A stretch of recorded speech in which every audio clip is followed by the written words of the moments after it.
Welcome to the Expert Series, brought to you by the Lupus Foundation of America. Our health education team is here to bring you experts in lupus to discuss topics to help you live better.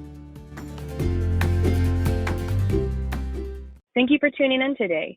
My name is Lauren, and I'll be your host. In today's episode, we are so thrilled to welcome back to the Expert Series Dr. Brad Rovin, nephrologist, director of nephrology, and director of the College of Medicine's Clinical Trials Management Organization at Ohio State University Wexner Medical Center. Today's episode is also funded by Aurinia Pharmaceuticals. Aurinia Pharmaceuticals is committed to supporting the needs of the lupus nephritis community. And that's why they created the All-In program, a source of information, resources, and support for those affected by lupus nephritis, an inflammation of the kidneys caused by lupus. For more information, visit allinforln.com. Dr. Rovin consults with Aurinia Pharmaceuticals regarding lupus nephritis trials, so we are very excited to have him. Welcome, Dr. Rovin. Thanks so much. It's a pleasure to be here.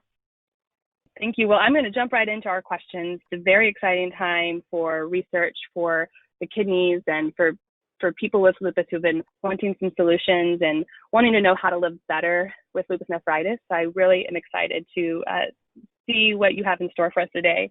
So previously, Dr. Rovin did an episode on lupus in the kidneys last year.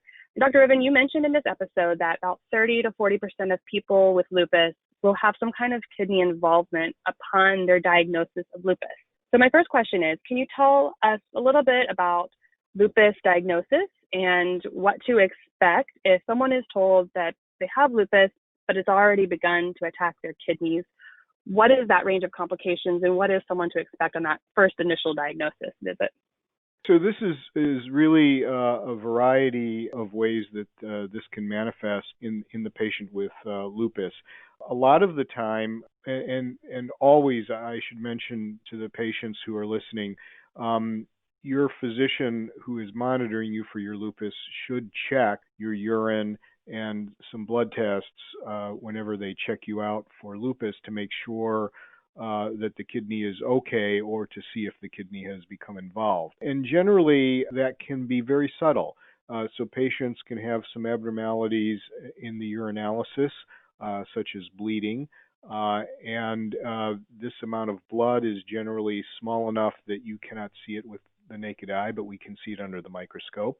Also, sometimes protein appears in the urine, and the kidney is a filter to clean the blood, as everyone knows, but the kidney retains protein because we need the circulating proteins to remain in our bodies. But a damaged kidney can start to leak protein out. And if this level of proteinuria, that's urine protein, exceeds a certain amount, then people can develop swelling, and then it's noticeable, and that may be the first symptom that a patient would notice. But sometimes the amount of protein is significant but has not reached that level, and the only way you would really pick this up early is by doing these sorts of diagnostic tests like the urinalysis. So I really encourage this to be done. Really very simple at almost every visit that you have with your rheumatologist, for example, who might be managing your systemic lupus. The other test that we often want to do on patients with lupus is to look at kidney function, and it's a very simple blood test. It's part of routine chemistry panel in every hospital, certainly in the United States, and it's called serum creatinine. And this is a blood test that is indicative of how the kidney is functioning, how it's doing its job. And I like to make people remember this. Creatinine is like a golf score. The lower is better. So when we start to see a deterioration in kidney function, the creatinine starts to creep up. And just to educate the folks in the audience, creatinine is a metabolite from the muscles. So we all produce it, and it's excreted in the urine. It's a waste product. And so you can imagine that under normal circumstances, the kidney gets rid of it and we have a low level in our bloodstream. And then as the kidney starts to not be able to function appropriately, this can increase and build up. And so those are really two very important tests that are indicators that the kidney may have become involved with the lupus in patients with SLE. Okay, thank you. That's really helpful. And I wonder, as you're talking about that, the kidney involvement, is it possible to have a little bit of kidney involvement or a little bit of protein that might be concerning but isn't necessarily full-fledged lupus nephritis? What is that scale like? Yeah, I think, it's, again, a lot of this may be semantics or the way you want to express it. I think that we have various levels of kidney pathology that can be caused by lupus, okay? And some of it can be, just as you said, a very low level of protein in the urine, some blood in the urine, some red blood cells in the urine, normal kidney function, and this sort of involvement may not really reach clinical significance that one would have to do something about. And if we did a kidney biopsy to look at the tissue, this may be a class 1 or a class 2 lupus nephritis. We have the people who look at kidney tissue, kidney biopsies, have created, along with nephrologists and rheumatologists, a classification of kidney disease in lupus. And so this might be a very low level of being affected. Patients with that, we often find that their kidney sort of gets better when their systemic lupus is treated. They don't need necessarily advanced or heavy-duty treatment for a class 2 lupus nephritis, for example. Now, more commonly, though, when we see patients with a lupus nephritis, they have more involvement, and this is the other classes of lupus that we see under the microscope. And you may hear your physician say class 3 or class 4 or class 5. And you would say, oh, well, that means 3 is worse than 2 and 4 is worse than 3 and 5 is the worst of all. And it isn't really like that.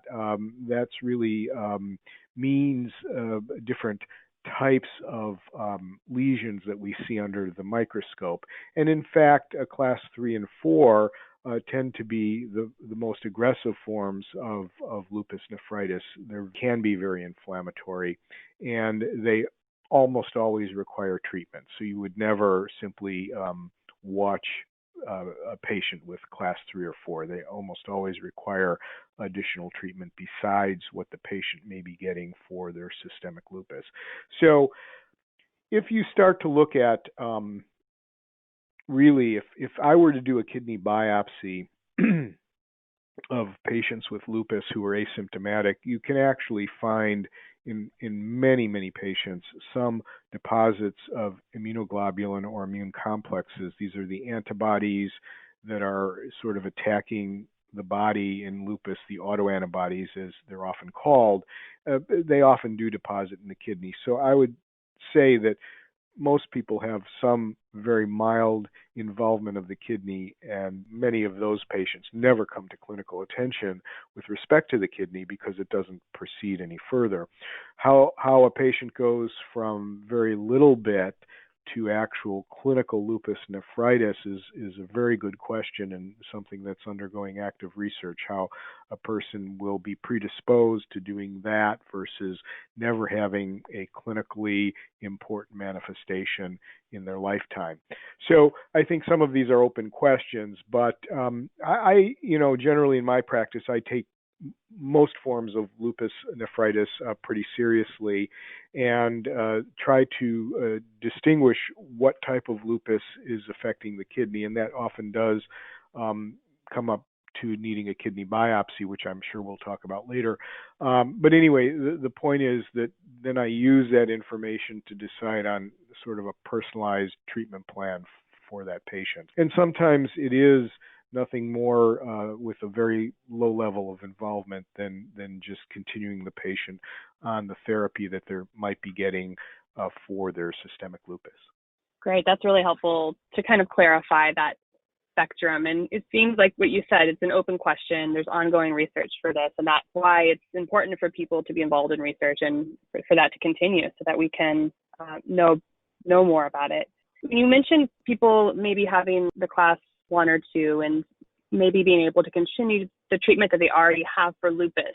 What sort of things can people do to make their kidneys healthier? Are there certain choices that they should make, just lifestyle choices that people should make that can keep them as healthy as possible? Yeah, I think that, lupus patients and patients with kidney disease in general do have a lot of things that they can do just in terms of simple lifestyle modifications that would benefit the kidney. So the very first and maybe the most important thing is if a person does develop kidney disease with lupus, so lupus nephritis, we want their blood pressure to be under excellent control. And sometimes blood pressure can be under excellent control with medication, of course, but people can do a lot to help their blood pressure. One important thing is to be active, and I'm not saying to do strenuous exercise, but not be totally sedentary. Weight loss is important, and diet is important. So people in the United States tend to eat a lot of processed food, a lot of fast food, and this is loaded with sodium, with salt. So I often find that many of my patients are taking in a very large amount of salt, and that can play a role in maintaining high blood pressure. And it can also actually interfere with some of the medications we use to control blood pressure and override the antihypertensive effects. So in terms of lifestyle, I think eating a healthy diet, and by eating a healthy diet, I mean watching your salt intake, avoiding pre-processed foods, canned foods, unless they're low sodium, and then also thinking about how much salt you're adding as you prepare your meals. One of the little tricks I tell patients is that, a lot of recipes call for addition of salt. And I said, this is just salt that goes into the recipe. It doesn't really flavor the food. You don't even know it's there, but it's providing sodium burden. So I suggest that instead of adding salt as called for by the recipe, just sprinkle a little bit on, like a pinch, when you're eating your meal, and that way you sort of have that satisfactory salt flavor or the addition of the taste, but it really reduces the sodium intake. So that's one little trick. Weight loss is really important. People, obviously, patients with lupus have all sorts of body sizes, but excess weight can have an impact on blood pressure control, and it can also have an impact on the kidney directly. We actually have kidney diseases, not lupus related necessarily, but kidney diseases related to obesity and specific lesions that we can see in the kidney under the microscope. So weight control, let me put it that way. Maintaining a healthy weight would be important, and through that, exercise. Believe it or not, smoking, even though we all think about smoking in the lungs, smoking can have adverse effects on the kidney as well. And so we would really, and we do counsel our patients to really cut down or avoid smoking. And I know that's really hard, but it's really something that will benefit the patient with lupus and the patient without lupus, all the patient's friends and relatives that are around them. So we do advocate that. So those are some of the lifestyle modifications that I think really do help and are under the patient's control. That was a lot of really good information. I really like what you said about the sodium burden. Yes. And about how that I never heard that before, and I really like that. I'm definitely going to use that again, and I will credit you. But that seems like a really helpful mindset to have when cooking.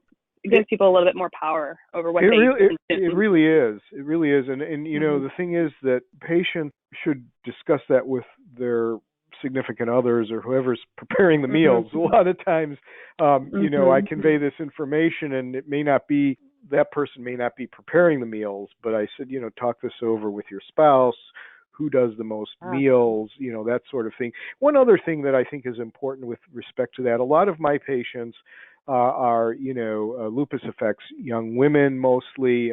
Folks are out working, and, they often will eat meals out. I really think that this is sort of lifestyle, is maybe avoid the fast food restaurants at lunch, or if you go there, have a salad, as opposed to, something that's full of sodium or salt.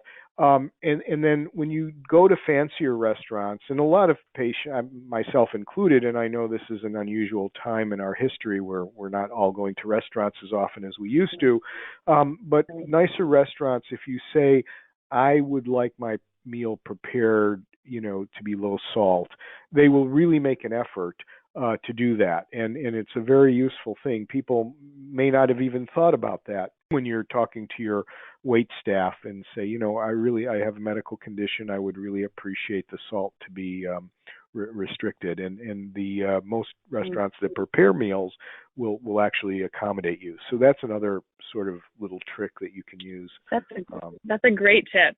And in a lot of the fast food places, or the fast casual, where they might have salads, I think a lot of them will now list the nutritional facts. So if someone was watching their diet or was working with their doctor or nutritionist or for more restrictive diet, I think that could also be helpful too. They really do put a lot more information out there. Yeah, certainly that's true. I've seen this a lot. You're exactly right. When I was a kid growing up, we would go to fast food restaurants, and it was sort of a black box of what you got, but it tasted good. Of course, many of us grew up that way. But nowadays, even most of the fast food places are really taking some responsibility, and so they'll help you make a choice. And I think that's really good. And if you ever start to think about this, you could ask your doctor to refer you to a dietitian. We often do that. But even nowadays on the internet, you can look through sodium content of foods, and it might be a fun thing to try on a rainy afternoon if you're not doing anything, because you would be amazed at the sodium content of many things that you wouldn't even think about. For example, bagels or donuts. Yeah, sure, sugar. They taste great, but they also have a very high salt content most of the time. So you may be taking salt in and not even knowing it. So that it helps to recognize what foods have, high salt content. Yeah, definitely. Now I'm going to have to reflect now on my bagel consumption last week. I didn't think about that, but I'm going to have to think about that now. Sorry. Because you're right. You get that cream cheese on there, and yeah, there's a lot of stuff. No, these are some really great tips. They're really practical. I think we get a lot of people who will call the health educators who have questions about, okay, am I looking towards, kidney involvement? But we also will get people who call us who are on the opposite end of the spectrum. So some people have lupus lying quiet in their body, undetected, or maybe they haven't been to the doctor in a really long time, but all of a sudden they kind of get hit with a bunch of symptoms. They go into the doctor and they are on the opposite end of the spectrum, where they've got severe kidney involvement. So I want to know a little bit about how you approach that kind of a patient who comes to you at that stage of lupus nephritis, maybe what some of their options are going forward. So because of the way we practice nephrology clinic with our rheumatology colleagues, which is really, I must say, this multidisciplinary approach is something I really like, because we're right there with most of the physicians who are taking care of lupus patients. So they'll refer a patient over, and generally they'll have seen the patient for lupus, or a lot of times it's a referral for something unusual is going on, because as most of the audience who has lupus will tell you, it takes a long time to make a diagnosis, and sometimes their general practitioner really doesn't put the whole thing together. But then they'll do a urinalysis. We've trained our rheumatologists really well. They're very good about doing urines, and they'll find that there's protein and blood in the urine. They'll send the patient to me, and so we do a complete, history and physical, and I try to see how bad the clinical involvement is, or how significant, I don't want to use the word bad, how significant the clinical involvement is. And it can be anywhere from really asymptomatic, as I said early on, just abnormalities in the laboratory, to patients who have a lot of swelling, whose legs are swollen, who may have also some swelling of the face when they wake up in the morning, swelling of the eyelids. That's often what we see with patients who have, again, significant amount of protein in the urine. We like to see patients early before they are so sick that the lupus has really affected their kidney function. It's truly nowadays the minority of patients that come to see me with really poor kidney function. So most people will have maybe some increase in their serum creatinine, but not a sufficient increase that they're symptomatic from uremia. And uremia is a set of symptoms that we see in patients with very advanced renal insufficiency, and that can be nausea and vomiting, itching, all sorts of electrolyte abnormalities in their blood, even to the point of not thinking well, these types of things. That's a very rare presentation. Most patients are not in that sort of shape when we see them. So I look then I would look at the urine myself. I look under the microscope, try to get an idea of how inflammatory the urine looks, because that really provides me with a sort of insight as to what's going on in the kidney. But ultimately, we need to do a kidney biopsy when a patient has a significant clinical presentation of suggesting lupus involvement of the kidney. Now, there's a number of reasons for that. One is lupus nephritis is a specific diagnosis.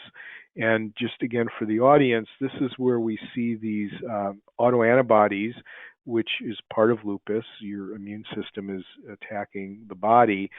They're depositing in the kidney, or they're accumulating in the kidney. Okay, that's lupus nephritis, and that can be very inflammatory.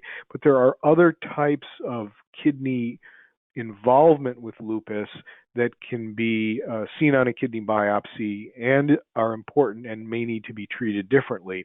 And one type is patients with lupus often have a hypercoagulable state, so that they might form blood clots. And some of this is due to autoantibodies that are produced called antiphospholipid antibodies, or lupus anticoagulant. Some people may have heard those tests being ordered. And that can actually involve the kidney as well, and you get these small blood clots in the filtering units of the kidney, and that can cause damage too, and that requires a different sort of therapy than lupus nephritis. But for this talk, we'll just focus on the inflammatory disease with immunoglobulins and autoantibodies at lupus nephritis.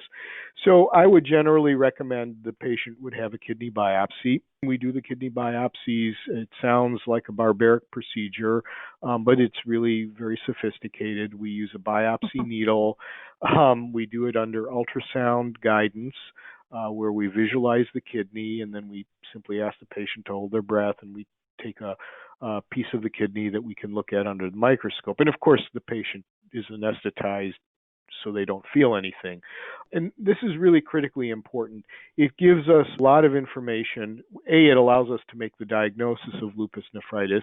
That's not that hard from the clinical picture. We most of the time, when the kidney is involved in a patient with lupus, they do have lupus nephritis that I just described. And then it also allows us to see the extent of acute damage to the kidney. And when I say acute damage to the kidney, I mean inflammation. And inflammation is important because that's treatable, and it allows me to sort of decide on what therapy might be useful.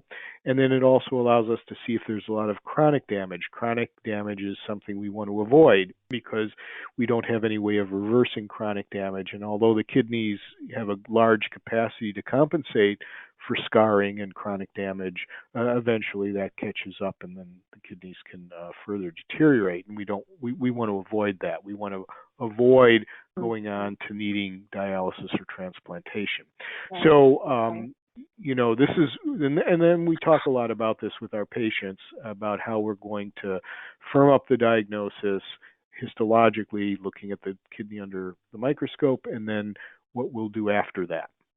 Gotcha. So really that staging is going to be super important to see what kind of treatment options there are. And hopefully there are going to be some that aren't, like you said, aren't dialysis or directly to transplant. I know that can be a lot for someone to take on when they're just getting diagnosed with lupus nephritis and being staged with a pretty aggressive activity. It's very scary, it can be right? Very scary. Yeah, and so we need to provide some reassurance that there's things we can do to prevent dialysis or the need for transplantation, and there truly are. And that's number one. And number two, that this is, it's not good, but it's something that we can take care of and really have considerable success with, because that's what patients are most concerned with, or one of the things patients are really concerned with. How is this going to change my life? And, my goal with lupus nephritis is that it's an inconvenience for now, and then we get you back on track, and it isn't going to change your life. That's our goal. And it's more of a management over the lifetime of staying on track. Right. So when we're looking at the future, or the now or the near future for people with lupus nephritis diagnosis, there are several drugs currently in clinical trials, which is super exciting. What kind of hope is out there for people with lupus and people who are seeing some kidney involvement with their lab results? What is out there now, or what are we seeing in the future to give them that hope that they will be able to get back on track and get parts of their life and their health back? Yeah, I think this is really, for me and many of my colleagues and friends who work with patients with lupus and autoimmune diseases, is really the most exciting part of our careers.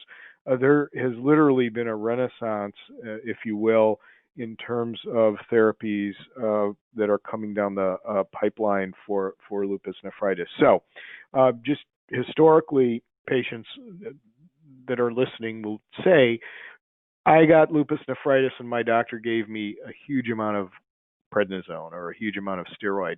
And that's true. And we still sort of do that depending on how aggressive the disease is. Yeah. But a lot of the work that we're doing now suggests that we can really get adequate control with much shorter and much less corticosteroid than we have been using in the past. So that's something that we are actively working on.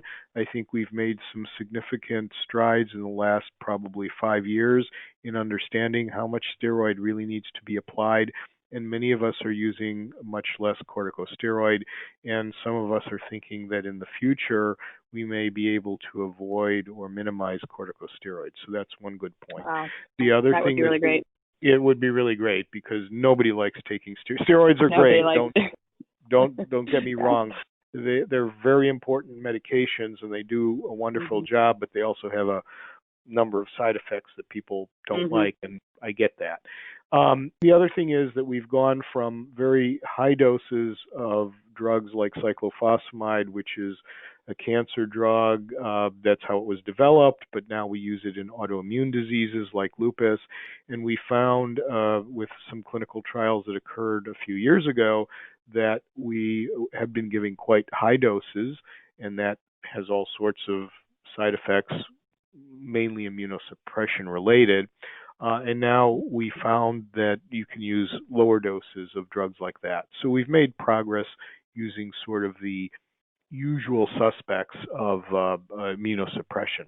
But what's really exciting to me is in the last year, we've had several clinical trials that have successfully shown novel therapies that provide benefit beyond standard of care, and that these drugs can be used safely. They don't necessarily increase adverse events, and it may be that over time we'll see that they decrease adverse events because we're treating things more specifically. So we've had B-cell drugs both in phase 2 and phase 3. B cells are the cells of the immune system that produce antibodies, and so B cells that get affected by lupus or related to the pathogenesis or the actual disease process of lupus make autoantibodies. And so it's always been considered that eliminating those cells, if possible, would help patients with lupus. And so now we have data from phase 2 studies and phase 3 studies which suggest this is true. And so these drugs will actually come up hopefully before the FDA over the next months to years, and then they'll be approved. And these drugs are very well tolerated in terms of side effect profiles. Okay, so that's one big advantage.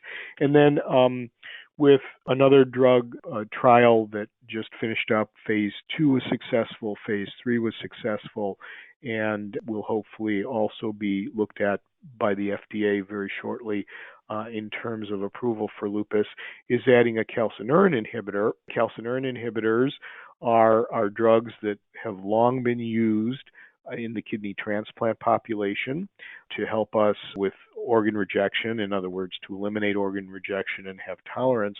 And then we've sort of put those into testing in patients with lupus, and the idea was to use a lower dose of several drugs to hit different parts of the immune system and then get a better response rate for patients with lupus nephritis. And in fact, we were actually able to show that, and this was recently a phase 3 trial that was finished up and actually done by the sponsor of this podcast.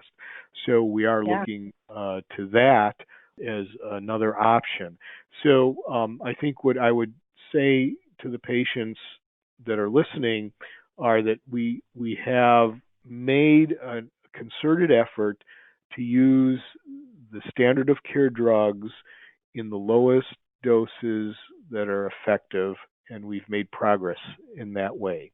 And so the treatment of lupus in general using standard of care therapy is not as terrible as it was in the past. Okay, I think I think people would say that. I would say that to patients. And then I think the other thing that's really hopeful is we now have at least 2 more drugs that are very rapidly finishing up trials that will increase the numbers and types of drugs we have to treat people with. That's number one. Number 2, they have much improved side effect profiles over what we've used in the past. And I think they will have improved efficacy. And the final thing is that I think is really important for people to understand is how everybody's different. Lupus is different in everybody as well. It's a very heterogeneous disease. And so to think that one drug would be able to treat everybody with lupus or lupus nephritis, it isn't the right way to think about it. I believe that we need to now figure out why a person's lupus is active, what type of mechanisms are at play, and then if we have a whole variety of drugs that target different mechanisms that are important to lupus, we might be able to match a mechanism and a drug and really treat a person much more specifically rather than in the old-fashioned way. I don't want to old-fashioned, but in the old way of treating, which was just crushing everything in the immune system with immunosuppression. Right. So, and that ultimately, I think, will provide better efficacy of treatment as well as a very tolerable side effect profile so people can get back to what they want to do. That is super exciting. I think it sounds like a much more tailored approach to treating lupus nephritis. Exactly right. Yeah. So that's so exciting. And also kind of lends to why it's so important for people to be involved in research and stay up to date with research, because things are happening and it's an exciting time. And like you said, there are some options on the horizon that we're very hopeful for. For those of you listening in who are inspired and excited about the possibility for what's around the corner for lupus nephritis, or research in general for lupus, I would urge you to visit our website at lupus.org/get involved. And there's a lot of great information there on how to get involved in a patient registry or how to get involved in clinical trial. Thank you, Dr. Rovin, for your time today and your expertise. This is an invaluable resource to people with lupus, and I hope they listen to it on repeat and reach out to the health educators if they have any other questions or concerns. Thank you so much. Hey, thanks for having me. It's been a real pleasure. Thank you, Dr. Rovin, for all the great information that you shared with us today about kidney health. For those of you listening in, if you'd like to hear an additional episode of the Expert Series with Dr. Rovin, please go to Season 2 of the Expert Series by going to lupus.org/the Expert Series. And if you'd like to learn more about living well with lupus, you can find additional resources on the National Resource Center on Lupus at lupus.org/resources. And if you'd like to talk with our health educators, you can go to lupus.org/health educators to fill out a health inquiry, or you can call at 800-558-0121. And if you'd like to connect with others who are affected by lupus, check out our online community, Lupus Connect, where you can talk with others, find emotional support, and discuss practical insights for coping with the daily challenges of lupus. You can find the community and sign up at lupus.org/resources/Lupus Connect. Thank you and have a great day.